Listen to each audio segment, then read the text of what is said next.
Hello dear students, हम पढ़ रहे हैं बीएससी पार्ट फर्स्ट मैथमेटिक्स का पेपर फर्स्ट डिस्क्रीट मैथमेटिक्स की फर्स्ट यूनिट का second lecture. BSc part first mathematics.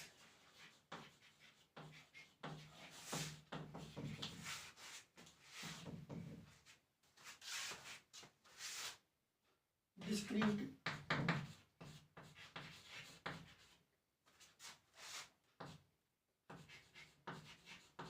Mathematics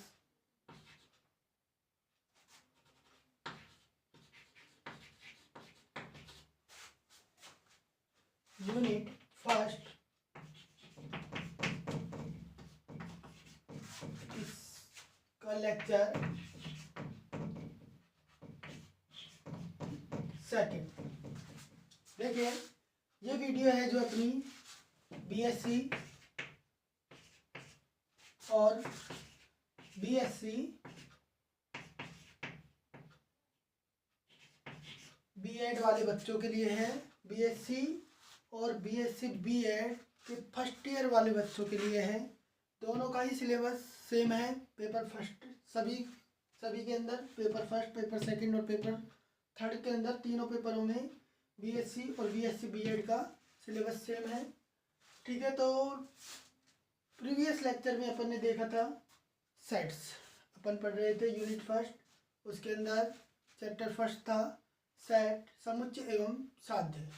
समुच्चय के बारे में अपन ने देख ली थी डेफिनेशन, और दूसरा देखा था अपन ने रिप्रेजेंटेशन ऑफ सेट्स, समुच्चयों के प्रकार। अपन ने देखा था कि समुच्चयों को दो प्रकार से रिप्रेजेंट किया जाता है, जिसमें नंबर 1 था अपना सारणीबद्ध रूप, उसको इंग्लिश में बोलते हैं रोस्टर फॉर्म, और दूसरा था अपना सेट बिल्डर फॉर्म, समुच्चय निर्माण रूप। रोस्टर फॉर्म के अंदर क्या करते थे, समुच्चय के जो एलिमेंट हैं उनको कोमा लगा करके एक मझले कोष्ठक में लिख देते थे। जैसे कि अपने समुच्चय के एलिमेंट थे ए, बी और सी, इनको अपन ने क्या किया, फॉर्म लगा करके मझले कोष्ठक के अंदर डाल दिया। तो ये क्या हो गया, रोस्टर फॉर्म। ये हो गई अपनी रोस्टर फॉर्म। ठीक है, दूसरा था अपना set builder form. Set builder form के अंदर क्या करते थे, समुच्चय के अवयव जिस नियम का पालन करते हैं उस नियम को ही अपन लिख देते थे। कैसे लिखते थे, जैसे कि कोई एक सेट है ए, इसको लिखने का जो तरीका है वो देख लीजिए। इसके अंदर वे सभी एक्स आएंगे जो कि एक्स एक अंग्रेजी वर्णमाला का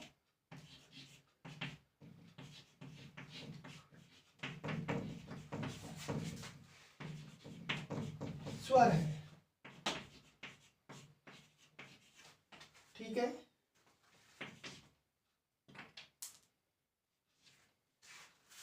एक्स, इसके अंदर वे सभी एक्स आ रहे हैं जो अंग्रेजी वर्णमाला के क्या है, स्वर हैं। इसी को आप रोस्टर फॉर्म में भी कन्वर्ट कर सकते हो। रोस्टर फॉर्म में यदि समुच्चय के अवयव किसी नियम का पालन कर रहे हैं तो उस नियम को भी अपन सेट बिल्डर फॉर्म के अंदर लिख सकते हैं। ठीक है ना, ये चीज़ें पढ़ी थी अपन ने। फिर उसके बाद अपन ने देखा था नंबर सिस्टम, संख्या पद्धति। संख्या पद्धति में सबसे पहले जो आता है प्राकृत संख्याएं, नेचुरल नंबर्स। उसके बाद था होल नंबर्स। होल नंबर्स के बारे में भी आपने जाना। उसके बाद रेशनल, इरेशनल, रियल और कॉम्प्लेक्स नंबर। ये सभी नंबरों के बारे में हम बता चुके हैं पिछली वीडियो के अंदर। अब हम आगे बात करते हैं टाइप्स ऑफ सेट, समुच्चयों के प्रकार के बारे में। समुच्चय कितने प्रकार के होते हैं, कौन से होते हैं समुच्चय, उनके बारे में देखते हैं।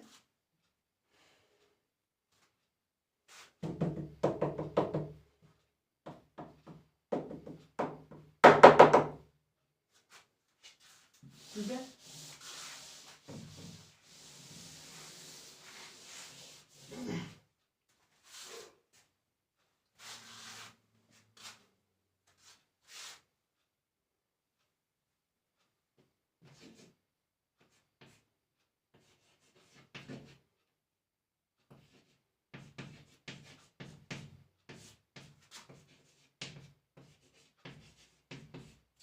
समुच्चयों के प्रकार, types of set.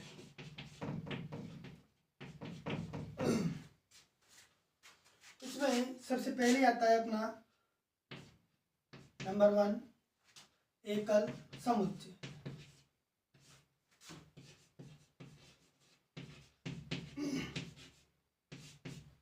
Singleton set.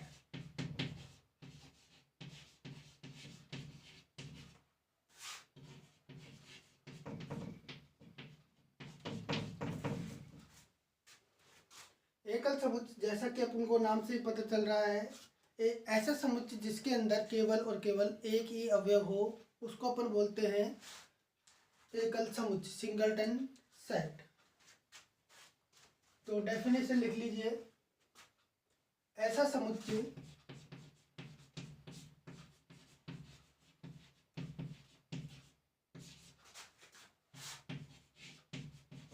जिसमें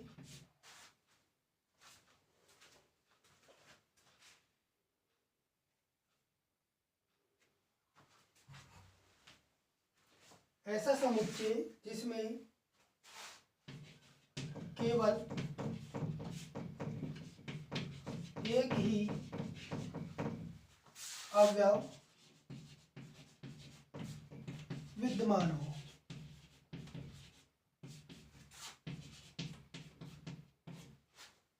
ठीक है, एकल समुच्चय। एग्जाम्पल के लिए आप देखो तो आप इसका एग्जाम्पल रोस्टेड फॉर्म के अंदर भी दे सकते हो। जैसे कि एग्जाम्पल, कोई एक सेट है ए, उसके अंदर आपने कोई एक एलिमेंट डाल दिया ए, इसको क्या बोलेंगे अपन? सिंगलटन सेट, एकल समुच्चय। इसको सेट होल्डर फॉर्म के अंदर भी लिख सकते हो। कोई भी एक नंबर आप अपनी तरफ से बना सकते हो। एक ऐसा समुच्चय बनाओ जिसमें केवल एक ही अवयव आए। सेट होल्डर फॉर्म के अंदर अपन ने कोई दूसरा सेट बनाए, मान लो भी कोई एक सेट है। अब अपन बना रहे हैं सेट होल्डर फॉर्म के अंदर कोई एक एग्जांपल। इसके अंदर देखिए एक्स भी कोई एक सेट है, इसके अंदर वे सभी एक्स आ रहे हैं। अब इसकी जो कंडीशन है वो लिखते हैं कि क्या है इसका नियम, कि कौन से नियम को पालन करेंगे ये एक्स।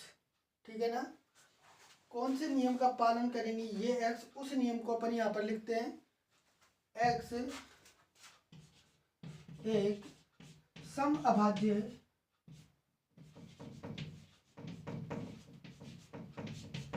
संख्या है।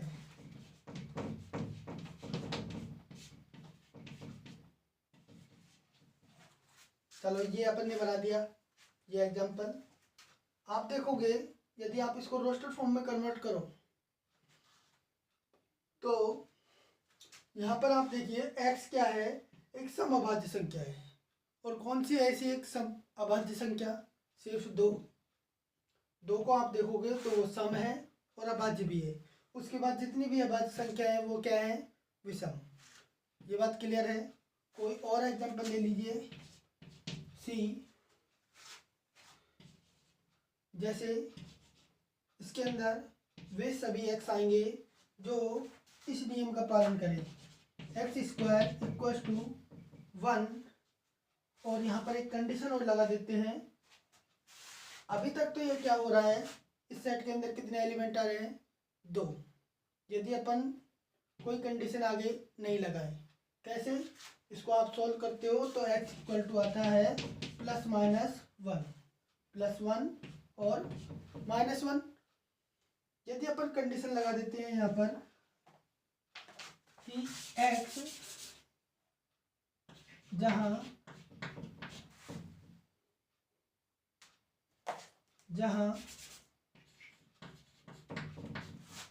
x एक धन पूर्णांक है,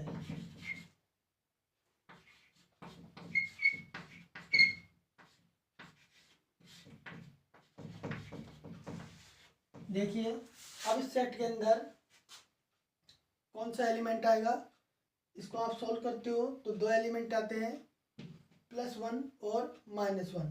लेकिन यहाँ पर एक कंडीशन और है कि ये धन पूर्णांक है। पूर्णांक आपने पढ़ा था कि जो होल नंबर्स थे 0 to इन्फिनिटी तक जा रहे थे, 0 1 2 3 अप टू इन्फिनिटी, उसी में नेगेटिव टर्म्स और ऐड कर दी तो वो क्या बन गए, पूर्णांक। ठीक है, लेकिन यहाँ पर क्या है, धन पूर्णांक। धन पूर्णांक में आ रहा है 1 2 3 अप टू सो ऑन। तो यहाँ पर क्या आएगा आपका, सिर्फ 1 आएगा, -1 नहीं आएगा क्योंकि वो इस कंडीशन को सेटिस्फाई नहीं कर रहा। यहाँ तक क्लियर है। इसके बाद नेक्स्ट अपन देखते हैं, नेक्स्ट समुच्चय ये उतार लेना।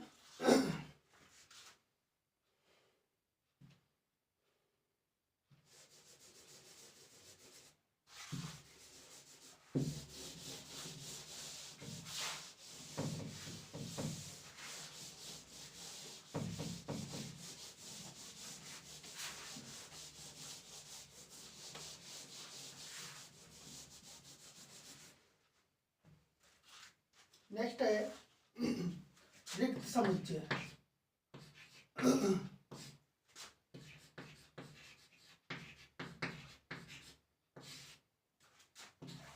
एम्प्टी सेट, एम्प्टी सेट या फिर नल सेट। एम्प्टी सेट बोल दो और या फिर आप बोल दो नल सेट।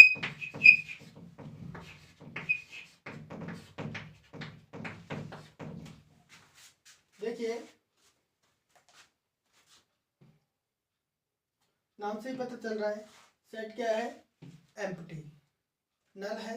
इसका मतलब इस सेट के अंदर एक भी अवयव मौजूद नहीं है, सेट पूरा पूरा क्या है, खाली है। तो अपन यहाँ पर डेफिनेशन लिख सकते हैं कि ऐसा समुच्चय जिसमें कोई भी अवयव विद्यमान नहीं हो रिक्त समुच्चय कहलाता है। ऐसा समुच्चय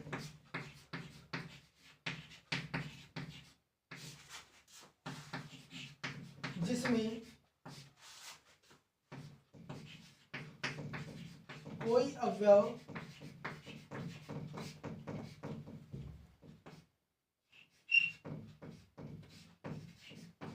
विद्यमान नहीं हो,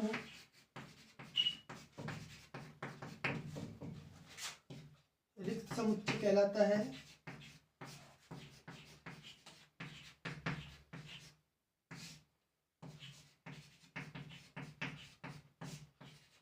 तथा इसे अपन डिनोट करते हैं फाई से। ये क्या है, फाई।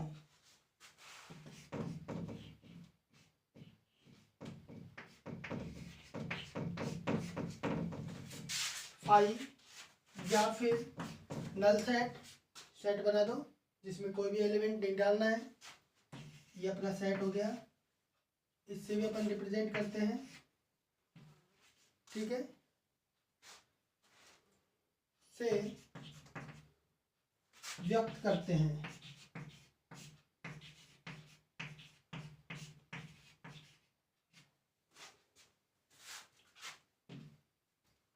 अच्छा, इसे अपन डिनोट करते हैं फाई से। इसके लिए आपको एक एग्जांपल बनाना है। सोचो आप अपने आप कि कौन सा एग्जांपल हो सकता है जिसमें कोई भी अवयव नहीं है। इसको आप ये एग्जांपल बनाना है आपको सेट बिल्डर फॉर्म में, समुच्चय निर्माण रूप में। बनाइए, सोचिए, कोई भी बना दो अपनी मर्जी से, कोई एक नियम लिख दो। देखिए मैं बनाता हूँ एग्जाम्पल। कोई एक सेट ले लेते हैं ए। अब देखते हैं कोई ये ए को अपन को बनाना है क्या, एम्प्टी। एम्प्टी तो अपन ऐसे भी बना सकते हैं, ठीक है ना, लेकिन अपन बना रहे हैं इसको सेट बिल्डर फॉर्म के अंदर, समुच्चय निर्माण रूप के अंदर। तो ए को बनाना है, देखिए एक्स, एक्स को ये क्या हो गया, नंबर हो गया। तो x² इक्वल्स टू टू, जहाँ x एक प्राकृत संख्या है।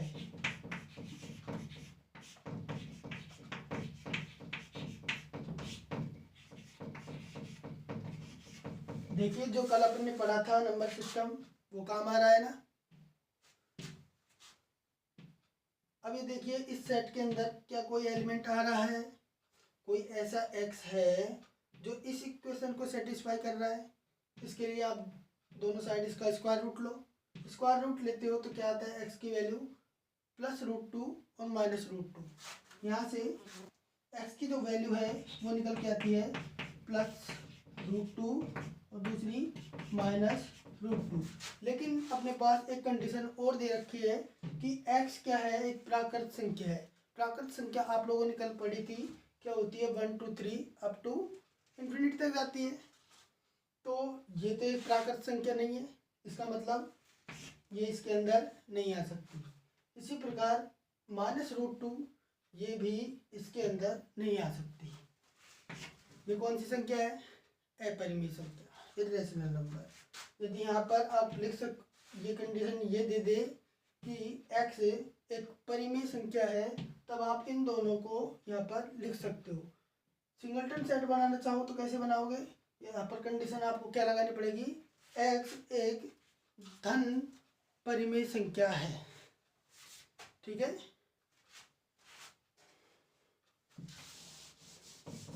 और भी आप बना सकते हो, अपनी तरफ से बना करके देखना और काफ़ी बन जाएंगे।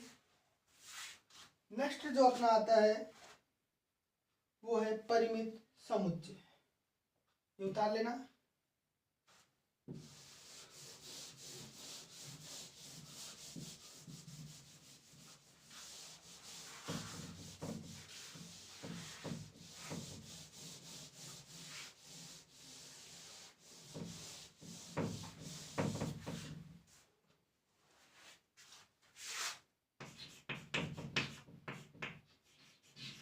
परिमित समुच्चय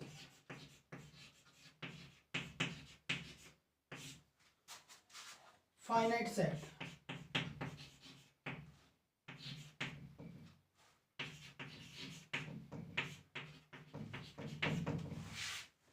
परिमित शब्द का मतलब तो आप अच्छे से समझते ही हो, क्या होता है फाइनाइट।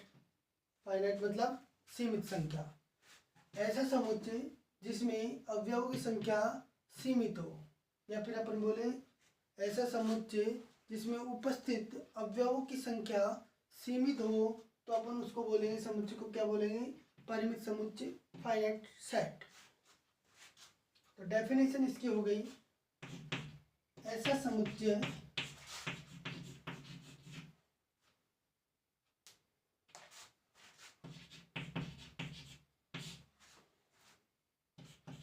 जिसमें उपस्थित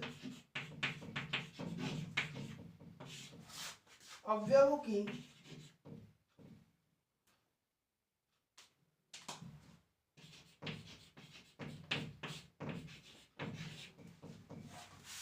संख्या सीमित हो।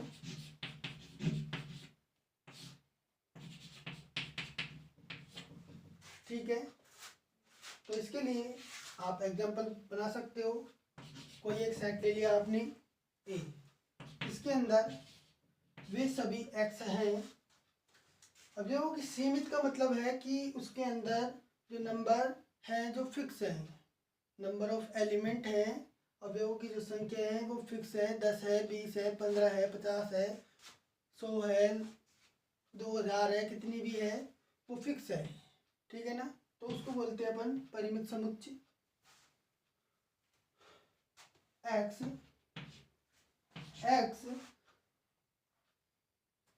Is less than and equal to 10। देखिए अभी तक इस ये जो सेट है ये बना परिमित नहीं बना हुआ है, क्योंकि अपन ने यहाँ पर कंडीशन नहीं लगाई है। यहाँ पर x क्या बता रहा है कि x 10 से छोटा या फिर उससे बराबर है। अब 10 से छोटे तो काफ़ी नंबर है, आप जानते हो, तो यहाँ पर आपको कंडीशन भी लगानी पड़ेगी कि x belongs to capital N, ये कंडीशन लगा दी। अब आप देखोगे तो इस सेट के अंदर जो अवयवों की संख्या है वो सीमित पाएगी आपको। कैसे आप देखोगे, इसके अंदर कौन कौन से नंबर आएंगे। नेचुरल नंबर के अंदर आपने पढ़ा था कल x less than 10 less than and equal to 10, 10 या 10 से छोटा है, और x क्या है, नेचुरल नंबर है। इसका मतलब यहाँ पर जो आएंगे सारे के सारे क्या आएंगे, नेचुरल नंबर्स आएंगे जो 10 से छोटे या फिर उसके बराबर हो। तो नेचुरल नंबर कौन कौन से होते हैं, 1 2 3 अप टू सो ऑन। तो यहाँ पर आ जाएंगे 1 2 3 4 5 6 7 8 9, क्या 10 भी आएगा, हाँ बिल्कुल आएगा, क्योंकि यहाँ पर इक्वल्स टू का भी साइन लगा हुआ है। तो ये आ गया आपका 10। यहाँ से आप लिख सकते हो अतः समुच्चय ए परिमित समुच्चय है।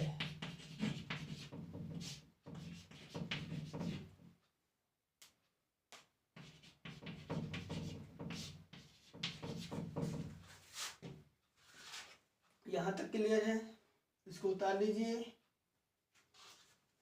इसके बाद अपन नेक्स्ट चलते हैं अपरिमित समुच्चय, इनफाइनाइट सेट। अपरिमित समुच्चय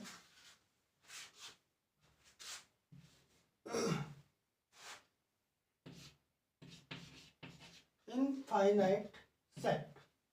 देखिए अब यहाँ पर भी जो नाम से पता चल रहा है कि ऐसा समुच्चय जिसमें अवयवों की संख्या अवयवों की संख्या असीमित हो। क्या हो, असीमित हो, तो वो क्या कहलाती है, अपरिमित संख्या। तो ऐसा समुच्चय जिसमें अवयवों की संख्या असीमित हो, तो अब वह समुच्चय क्या कहलाएगा, अपरिमित समुच्चय। तो यहाँ पर आप डेफिनेशन लिख लीजिए, ऐसा समुच्चय जिसमें उपस्थित अवयवों की संख्या असीमित हो अपरिमित समुच्चय कहलाता है।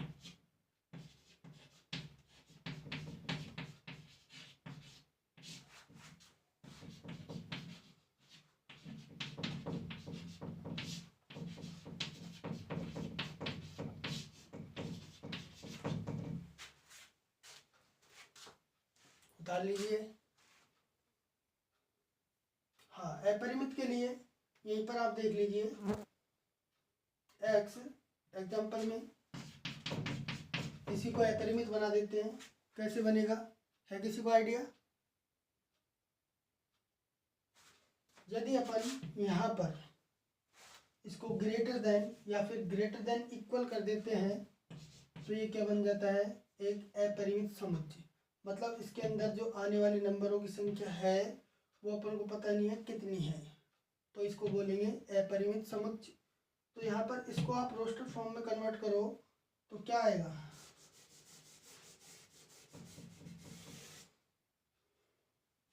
टेन आएगा, क्योंकि x क्या है, नेचुरल नंबर है जो कि 10 से बड़ा है फिर उसके बराबर है। तो यहाँ पर 10 आ गया, 11 आ गया, 12 आ गया, 13 आ गया, ऐसे चलते गए जहाँ तक आप जानते हो चलते जाओ। तो ये सेट क्या हो गया, एक अपरिमित समुच्चय। अतः समुच्चय ए अपरिमित समुच्चय है।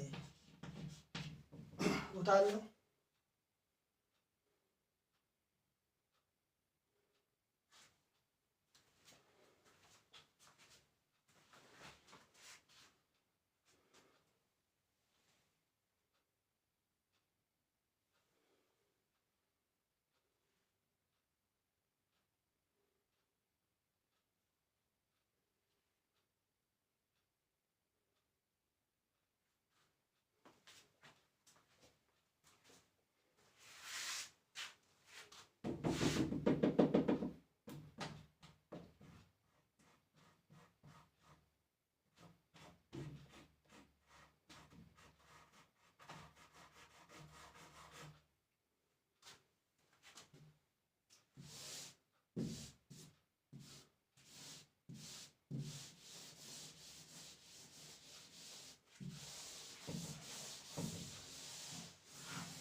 नेक्स्ट आया अपना 4 हो गया ना, 5th समान समुच्चय।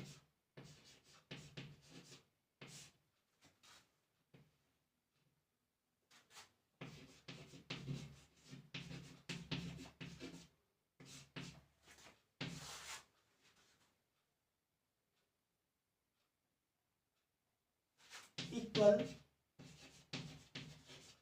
सेट। यहां देखो समुच्चयों को आप समान कब बताओगे, इक्वल कब बताओगे। इसके लिए आपको क्या चाहिए, 2 समुच्चय चाहिए। आप कंपैरिजन भी तो करोगे, किसके बीच में करोगे, 2 समुच्चयों के बीच में करोगे।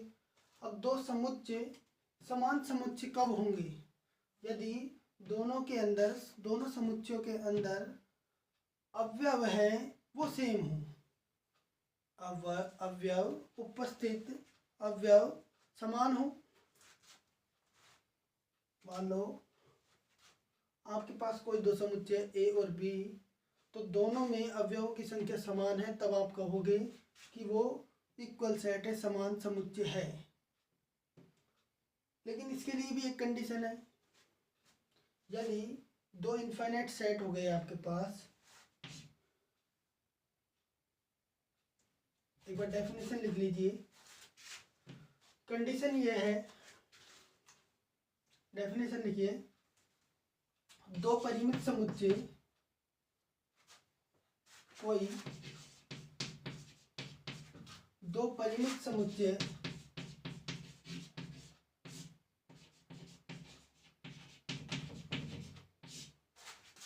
ए तथा बी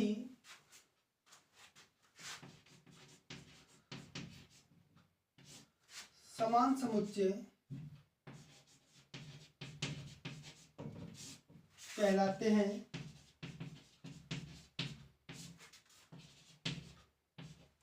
यदि दोनों समुच्चयों में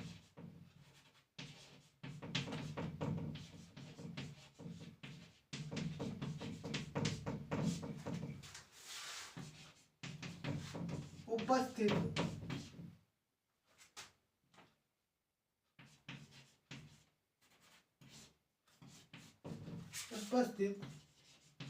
अवयव समान हो।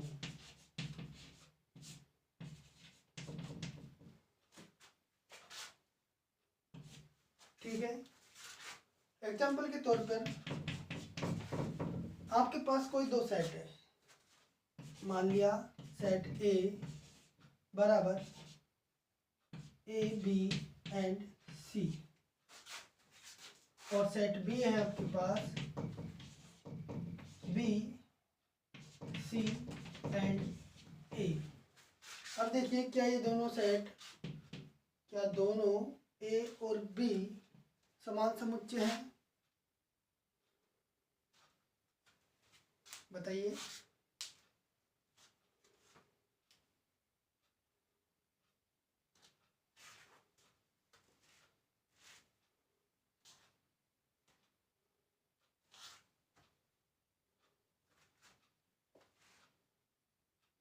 हाँ बिल्कुल, क्योंकि दोनों के अंदर क्या है, अवयव क्या है, सेम है।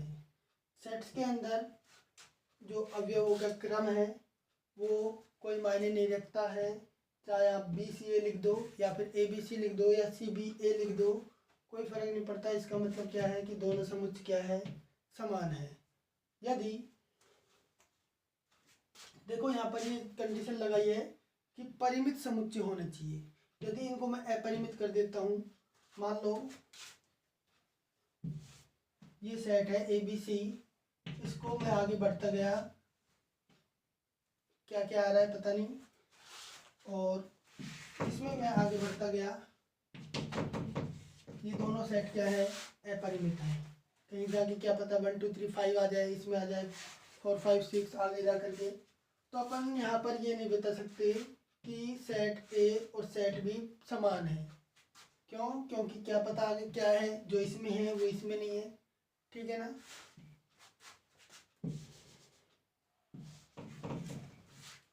यहाँ से अपन लिख सकते हैं अतः ए तथा बी समान समुच्चय हैं।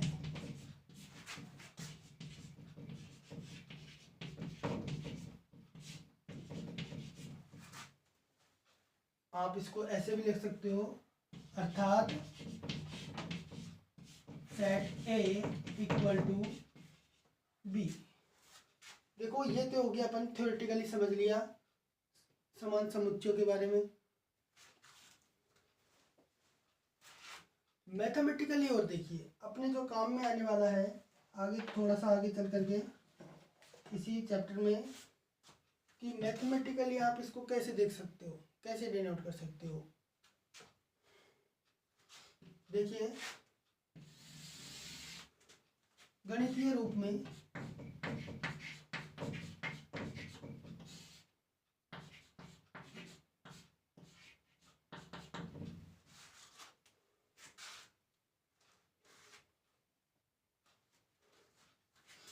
ए इक्वल्स टू, ऊपर ही लिखते हैं, मिटा दे, उतार लेना, मिटा रहा हूँ मैं।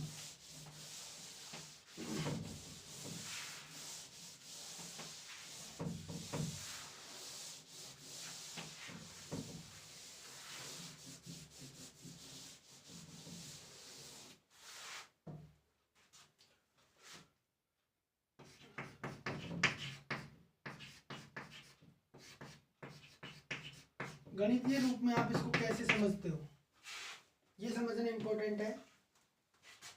कोई सेट है ए, वो बी के इक्वल होगा यदि और केवल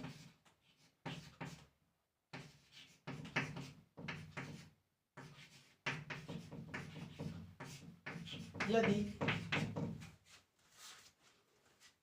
देखिए for every x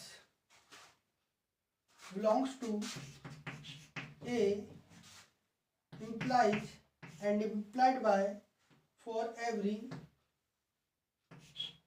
x belongs to B। ठीक है, x का जो प्रत्येक अवयव है वो इम्प्लाई करना चाहिए B के अंदर, ठीक है, और B का प्रत्येक अवयव किसके अंदर बिलोंग करना चाहिए, ए के अंदर, ठीक है। या फिर आप इसको सेपरेटली लिखना चाहो, यदि और केवल यदि for every x belongs to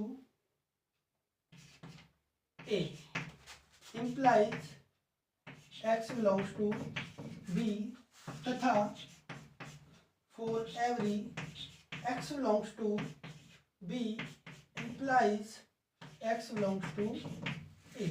mathematical रूप समझ गए। यदि और केवल यदि का मतलब ये है कि ये है, ये कब होगा, जब ये होगा, ये कब होगा, जब ये होगा, ठीक है। मतलब यदि और केवल यदि की जगह सिर्फ मैं यदि लिखूं, मतलब इम्प्लाइज लगाऊं, इसका मतलब क्या है, सबसे पहले तो आपको इसको सत्य मानना है कि ए इक्वल बी है, ठीक है ना, ए इक्वल बी है। सिर्फ यदि के लिए बात करूं तो मैं, यदि ये ए इक्वल बी है तब ये कंडीशन क्या है, ट्रू है, ठीक है। ये क्या कह रहा है, सेट ए का प्रत्येक अवयव बी के अंदर मौजूद है तथा सेट बी का प्रत्येक अवयव सेट ए के अंदर मौजूद है। ये मैथमेटिकली रूप में आपको समझना इम्पोर्टेंट है। यदि और केवल यदि का मतलब आपको दोनों तरफ से प्रूव करना होता है कि यदि ये ट्रू है तो ये ट्रू होगा, यदि ये ट्रू है तो ये ट्रू होगा, ठीक है ना। अभी अपन ने क्या किया है कि ए इक्वल बी होगा यदि वो इस कंडीशन को फॉलो करे। ये कंडीशन क्या है, इसकी सेट ए का, इसको बोलते हैं इस साइन को फॉर एवरी, इसका मतलब प्रत्येक एक्स जो कि बिलोंग कर रहा है एक्स ए के अंदर, प्रत्येक एक्स जो एक्स बिलोंग ए के अंदर बिलोंग कर रहा है वो बी के अंदर भी बिलोंग करना चाहिए। ठीक है ना। यहाँ पर इसको आप मानते हो और इसको आप प्रूव करते हो थ्योरम्स के अंदर। अभी आप नेक्स्ट अपन देखेंगे, ऐसे क्वेश्चंस आएंगे उनके अंदर देखेंगे। ये आप समझ गए, ठीक है ना। इसे उतार लीजिए।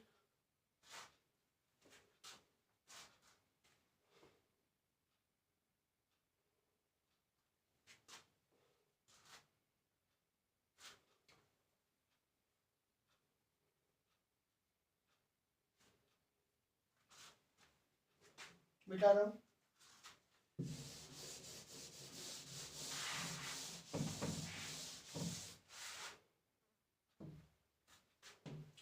इसके बाद जो नेक्स्ट आता है वो है आपका तुल्य समुच्चय।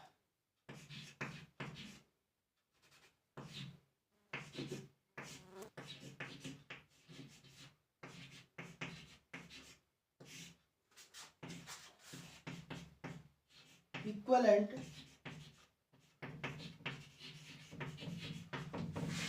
सेट। इक्वलेंट सेट क्या होता है, तुल्य समुच्चय क्या होता है। देखिए कोई दो समुच्चय है आपके पास ए और बी। अब वो दोनों समुच्चय तुल्य कहलाएंगे यदि दोनों के अंदर जो अवयवों की संख्या है वो क्या है, समान है। मतलब सेट ए के अंदर 5 एलिमेंट है, सेट बी के अंदर 5 एलिमेंट है, तो आप कह दोगे कि दोनों समुच्चय क्या है, तुल्य समुच्चय है।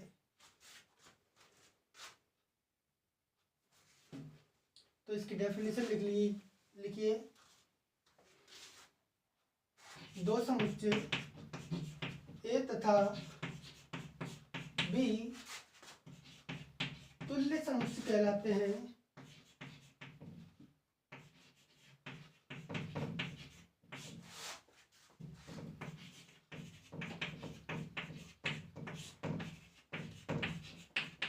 यदि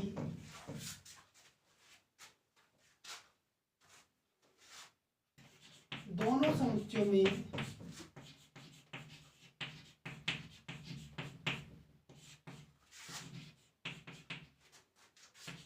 अवयवों की संख्या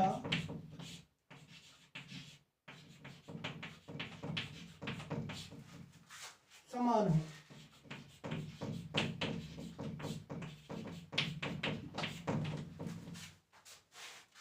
समान सेट के अंदर तो क्या था कि दो सेट समान सेट के दो समान समुच्चय के अंदर क्या था कि दो समुच्चय ए और बी समान समुच्चय कहलाते हैं यदि दोनों समुच्चय में उपस्थित अवयव समान हो।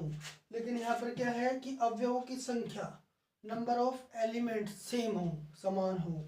ठीक है। एग्जाम्पल के लिए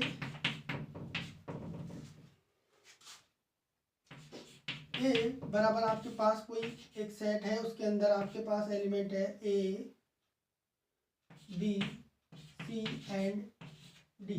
बी कोई एक सेट है 1 5 7 एंड 8।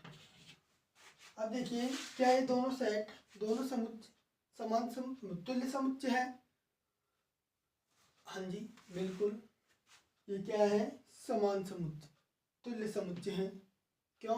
क्योंकि दोनों के अंदर जो अवयवों की संख्या है वो समान है। इसके अंदर कितने अवयव है, 1 2 3 4। इसमें भी कितने अवयव हैं, 4। इसका मतलब आप यहाँ से क्या कह सकते हो कि समुच्चय ए तथा बी तुल्य समुच्चय है। अतः समुच्चय ए तथा बी समान समुच्चय है।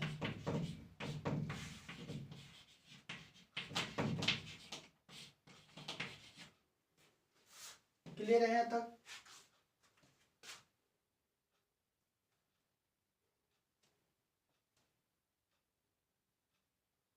ये उतार लो।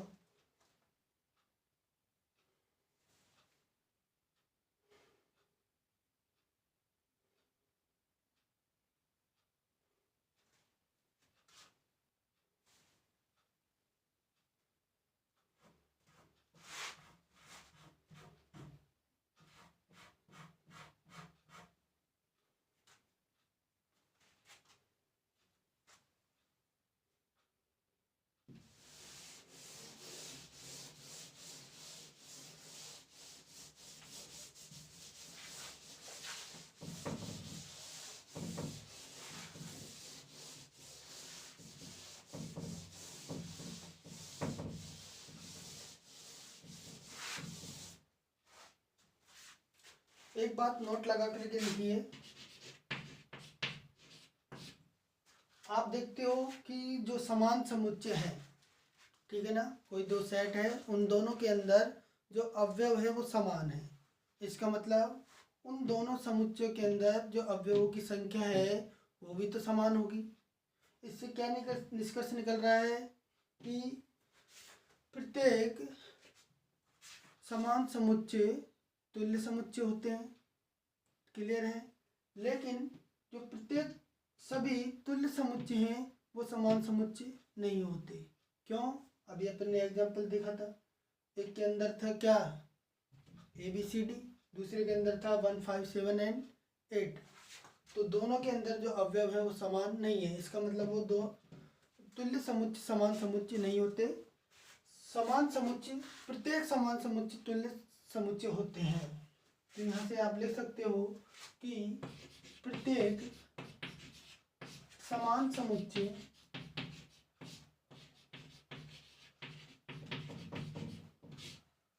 तुल्य समुच्चय होते हैं।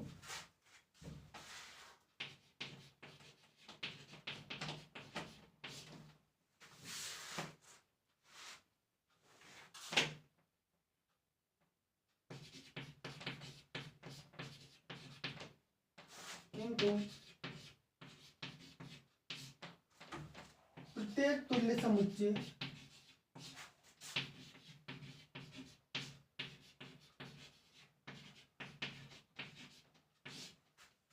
समान समुच्चय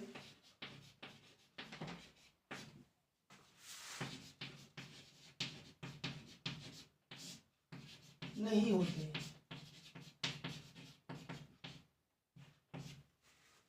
ठीक है, इसके बाद अपनी नेक्स्ट हेडिंग आती है। नेक्स्ट क्या है, इसी के अंदर सीरीज में लिखो 7 नंबर पे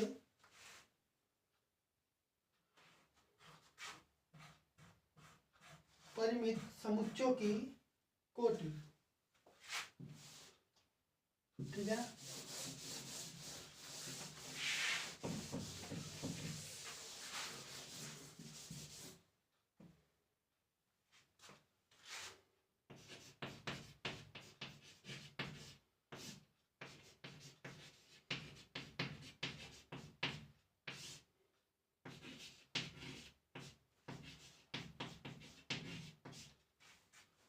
order of a finite set, order of finite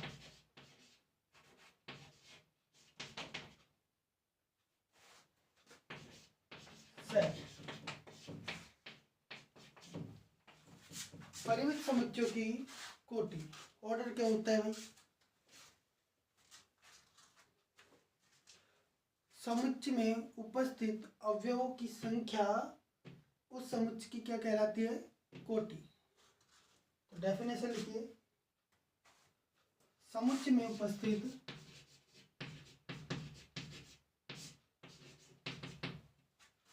साथ के साथ आप जैसे आप ये वीडियो देख रहे हो, साथ में ही आपको रजिस्टर बनाना है और उस रजिस्टर में ये लिखते हुए चलना है। ठीक है ना? ऐसा नहीं है कि मैं लिख रहा हूँ, आपको भी लिखना है। समुच्चय में उपस्थित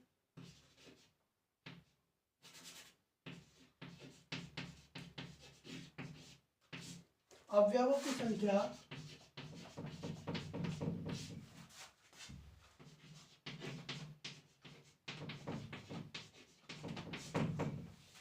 समुच्चय की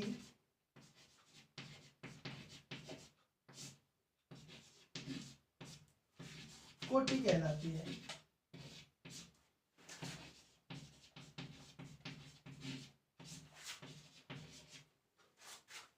इसे या फिर कोई एक समुच्चय है उसको आप नाम दे दो समुच्चय ए। कोई भी एक समुच्चय है, माना समुच्चय ए में उपस्थित अवयवों की संख्या समुच्चय ए की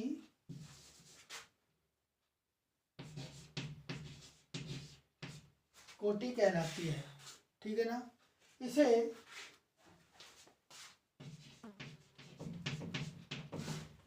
ऑर्डर ऑफ ए किससे रिप्रेजेंट करते हैं? ऑर्डर ऑफ ए से, या फिर आप रिप्रेजेंट कर सकते हो number of elements of A.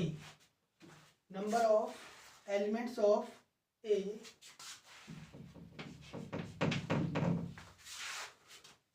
से व्यक्त करते हैं।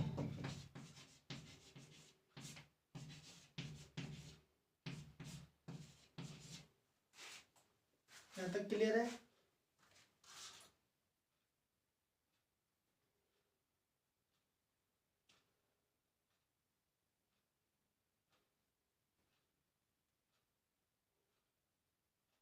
अच्छा, कोई एक सेट है ए बराबर 1 5 7 9 एंड 10, तो आपको बताना है ऑर्डर ऑफ ए।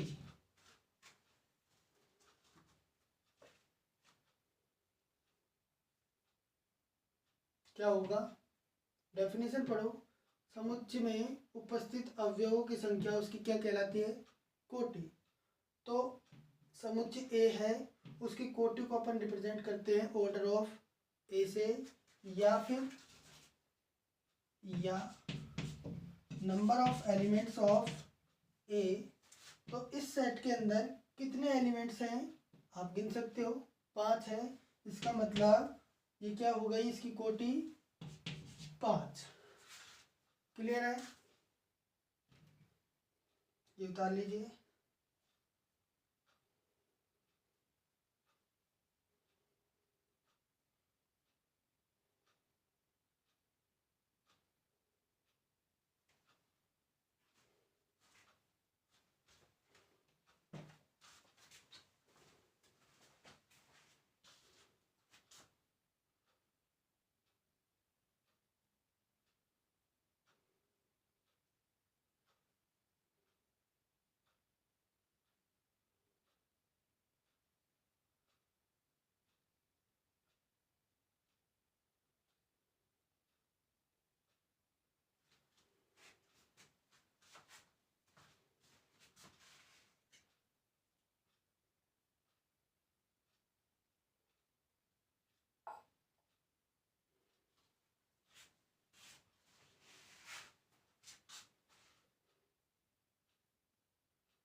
चलो आगे बढ़ते हैं।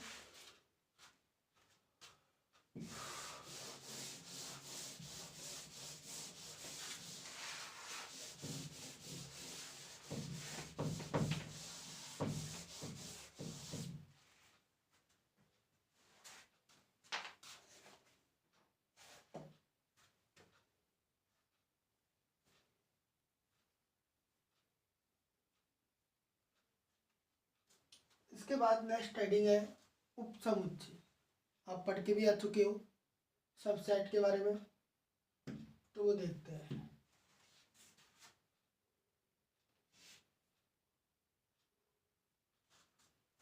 हेडिंग अपनी है उपसमुच्चय।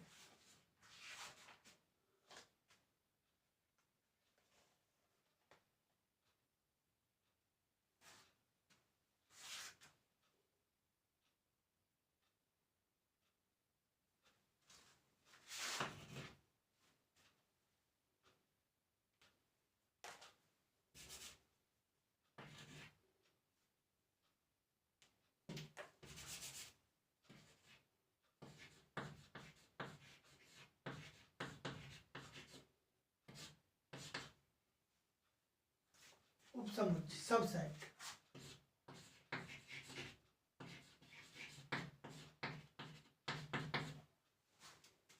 सबसेट क्या होता है? इसके लिए भी आपको 2 सेट चाहिए। माना ए तथा बी कोई 2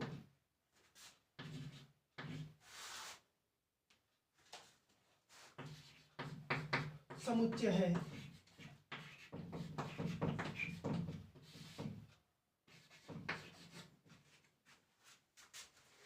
तब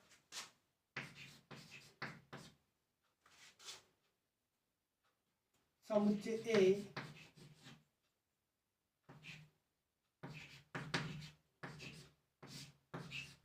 समुच्चय बी का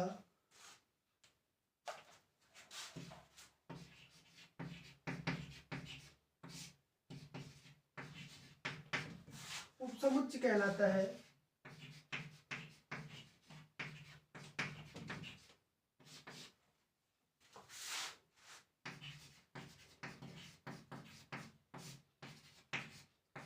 यदि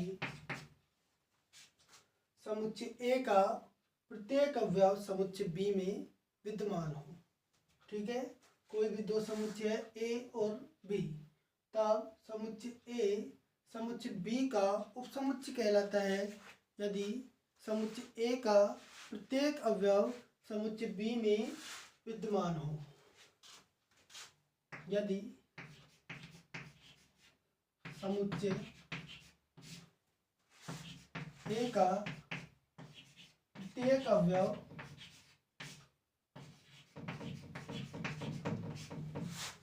समुच्चय बी में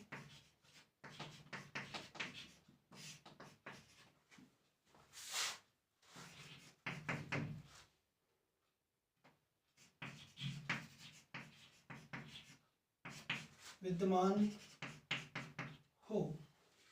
क्लियर है? तथा इसे ए सबसेट ऑफ बी द्वारा व्यक्त करते हैं।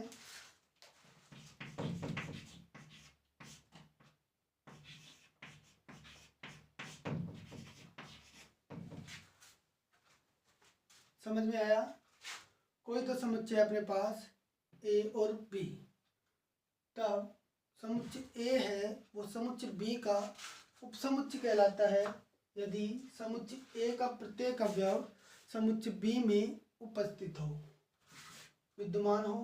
इसे अपन रिप्रेजेंट करते हैं ए सबसेट ऑफ बी। इसका मतलब इस सेट का, इधर वाली सेट का प्रत्येक अवयव इस सेट के अंदर विद्यमान है। ठीक है? तथा अच्छा, समुच्चय ए है वो तो हो गया समुच्चय बी का उपसमुच्चय। तो समुच्चय बी है वो क्या होगा समुच्चय ए का? समुच्चय बी समुच्चय ए का अधिसमुच्चय होता है, सुपर सेट। ठीक है? तथा समुच्चय बी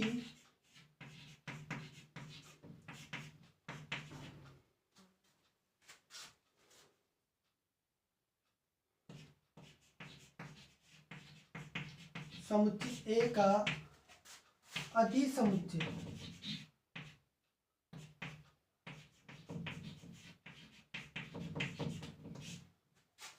इंग्लिश में लिख दीजिए सुपर सेट कहलाता है।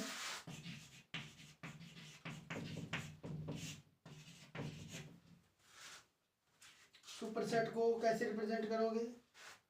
तथा इसे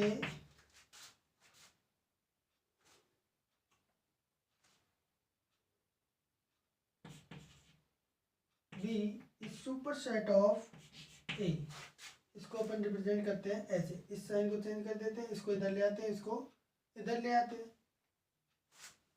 ये सबसेट है, लेस देन और ग्रेटर देन और इक्वल टू नहीं है।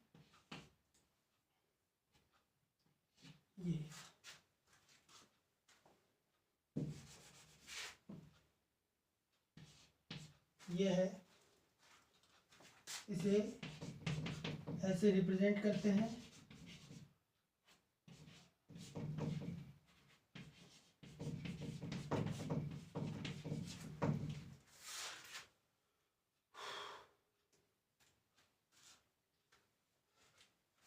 एग्जाम्पल देखिए,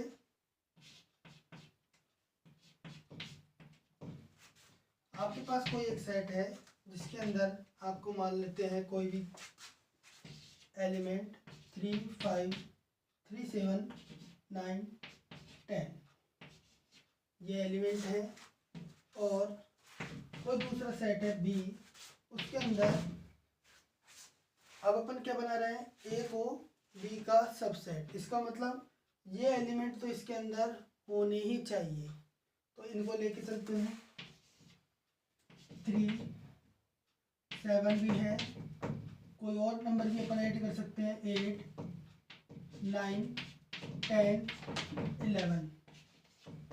अब आप देखते हो कि समुच्चय ए है, इसके अंदर जो एलिमेंट है 4 एलिमेंट है, 3 7 9 एंड 10।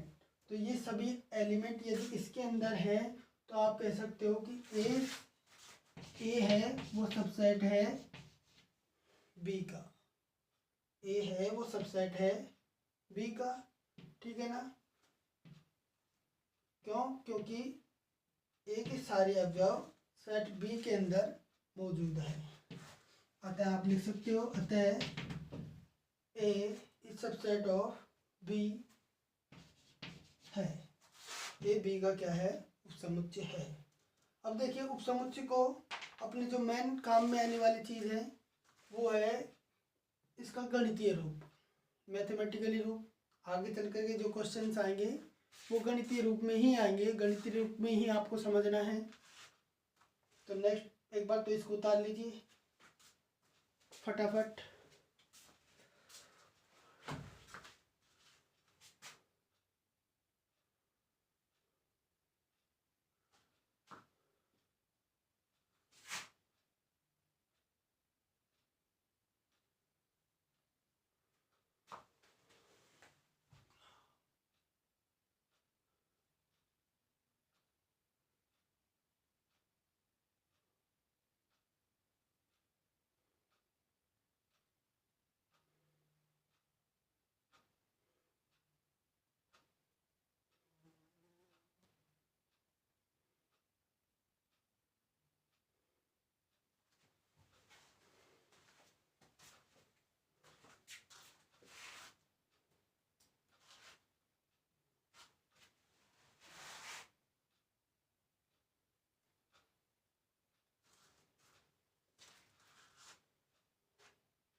इससे पहले आप ये एक बात और देखिए कि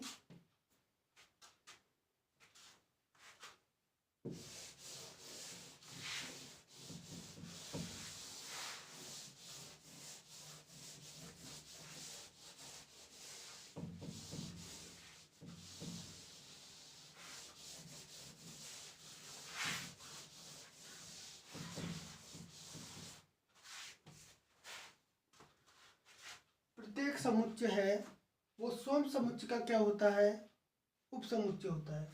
कोई भी आप सेट ले लेते हो ए, वो सबसेट होता है खुद का, वो सबसेट होता है ए का। क्यों? क्योंकि ए का प्रत्येक अवयव ए के अंदर तो मौजूद होगा ही, ठीक है।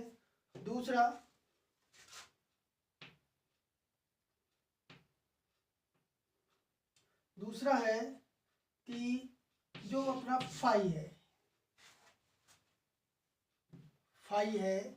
ये प्रत्येक समुच्चय का क्या होता है, सबसेट होता है, उपसमुच्चय होता है। ये बात आपको ध्यान रखनी है। क्यों? क्योंकि इसके अंदर कोई अवयव एलिमेंट नहीं है, तो आप ये नहीं सिद्ध कर सकते कि ये किसी भी समुच्चय का उपसमुच्चय नहीं है। इसके लिए आपको ऐसा एलिमेंट दिखाना पड़ेगा फाई के अंदर जो किसी सेट के अंदर विद्यमान नहीं है और इसके अंदर विद्यमान है। जैसे कि ये प्रत्येक सेट के अंदर विद्यमान है, वह उपसमुच्चय है। ये इसका उपसमुच्चय कब नहीं होगा, यदि आप ये बता दो कि फाई के अंदर एक ऐसा एलिमेंट बता दो जो फाई में है लेकिन इसमें नहीं है। ये आप नहीं बता सकते। क्यों नहीं बता सकते? क्योंकि फाई में तो कोई एलिमेंट है ही नहीं।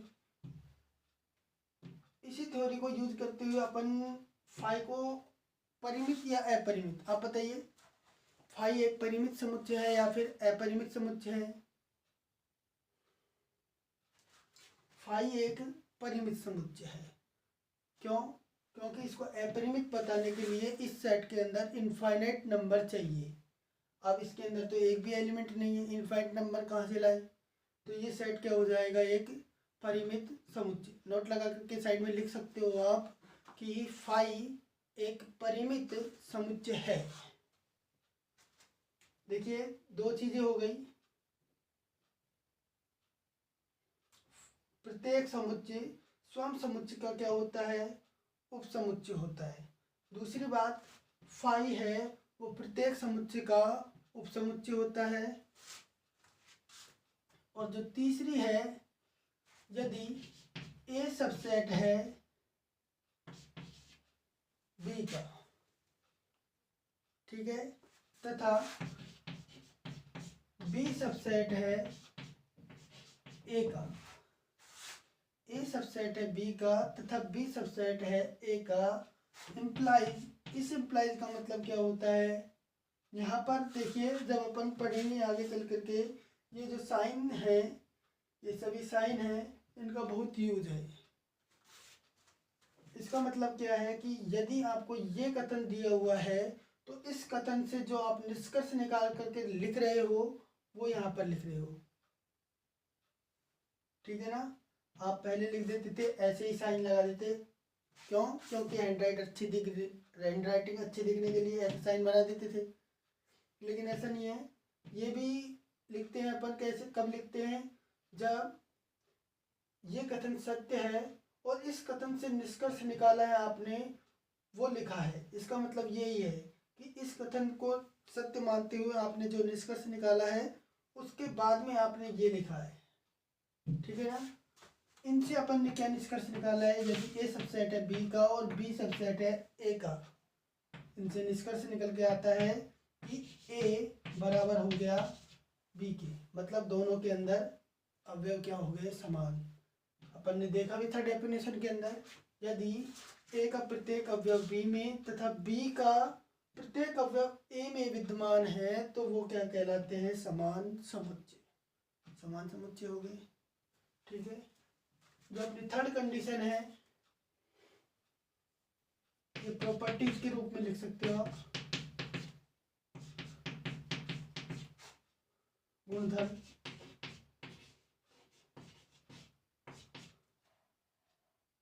प्रॉपर्टी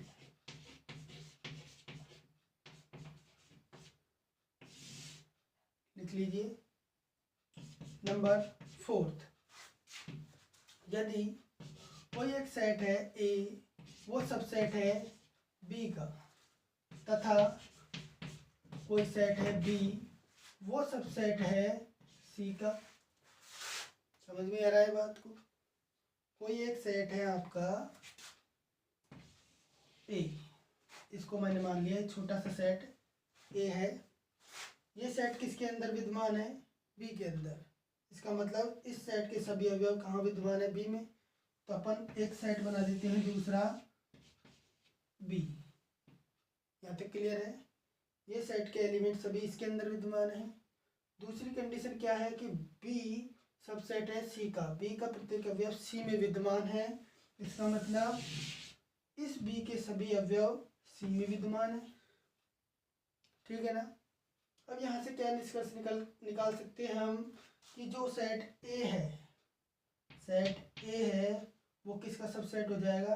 सी का, क्योंकि ए के भी सभी अवयव सी में विद्यमान है। तो यहाँ से आप लिख सकते हो कि ए इज सबसेट ऑफ सी। ये चारों प्रॉपर्टीज लिख लीजिए।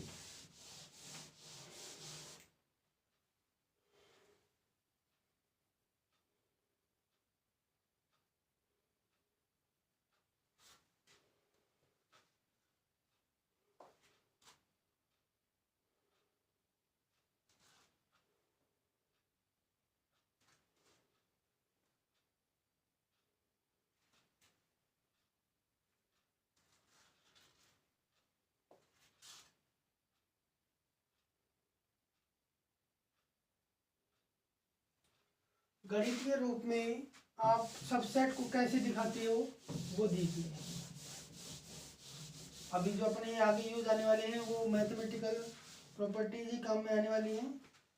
गणितीय रूप में आप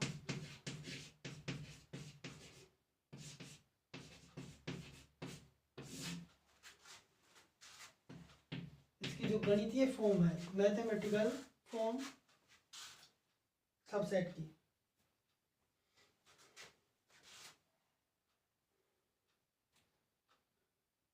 यदि ए सबसेट है बी का, तब ये कब होगा, या फिर आप लिख सकते हो ए सबसेट होगा बी का